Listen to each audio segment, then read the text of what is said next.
Waqt li komplet il-kumpilazzjoni tax-xhieda fil-konfront ta' Jorgen Fenech, is-suspettat mandant fil-qtil ta' Daphne Caruana Galizia, l-Ispettur Keith Arnaud xedt li l-Pulizija tinsab għaddejja bit-tfittxija għal mowbajl tal-ex Chief of Staff tal-Prim Ministru Keith Schembri li wkoll qed jiġi investigat dwar dan l-omiċidju.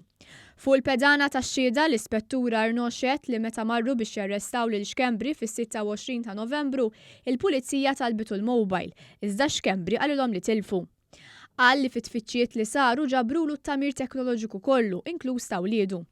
Xedt l-uffiċċju li kellu f'Kastilja ġie siġillat u saret tfittxija mit-taqsima tal-forensika u tal-iskwadra kontra reati ekonomiċi.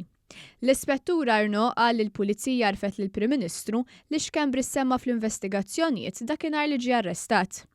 Żied li l-investigazzjonijiet fuq Schembri għadhom għaddejjin, fosthom dwar l-omiċidju ta' Caruana Galizia, dwar il-leaks mill-Pulizija u l-impjieg ta' Melvin Toma. Innota li l-medja ħolqot problemi kbar meta ħarġet isem Melvin Toma, il-middleman li ngħata l-proklama biex jikxef dak kollu li jaf dwar dan l-omiċidju. Qal li meta ħareġ l-isem instabet konverzazzjoni bejn Fenech u Tiju Ray Fenech, fejn batlu link tal-intervista tal-Prim Ministru jitkellem dwar il-proklama lil Toma. Mal-link intbagħtu xi ritratti ta' xi sajjed tiegħu beraq. F'din il-konverzazzjoni Fenech jgħid lil Tiju li rid jaħrab. Qallu li sema wkoll minn ġurnalist li l-Pulizija din warajh. L-akkużat talab lil Tiju wkoll biex joħodlu ħsieb li tfalu lill-familja. F'xhieda ta' kważi 4 sigħat, l-Ispettur Arnaud qal li meta Fenech kien bil-pulice bail kellu l-Pulizija mal-bib. Xedt li meta ġie interrogat, it-tabib Vella qalilhom li l-ħadd 24 ta' Novembru irċieva żewġ telefonati minn Schembri u Fenech biex jinġabar dokument mid-dar ta' Schembri. L-Ispettur qal li meta t-tabib mar fid-dar ta' Fenech taħ il-mowbajl u kellem lil Schembri. F'dan id-dokument kien hemm miktub l-inizjali ta' isem u kunjom il-Ministru Chris Cardona. Fenech allega li dan ġie minn Schembri.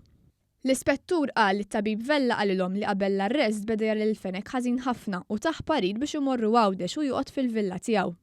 Fi triqithom Fenech beda jistaħba u beda jgħidlu li ma jridhomx jarawh. Żied li t-tabib Vella qal li Jorgen beda jgħid lil ħuh li se jaqbad dajsa lejn Tunis u minn hemm jitlaq għal Dubai. Qal li Schembri ma kienx involut f'dan kollu.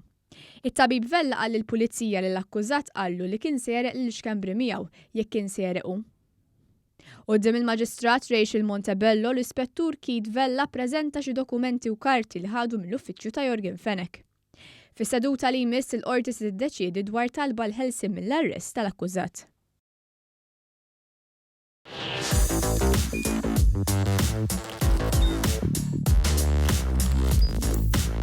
Idħol fuq one.com.mt u hemmhekk tista' tara l-programmi kollha li jxandru fuq One permezz ta' One Play.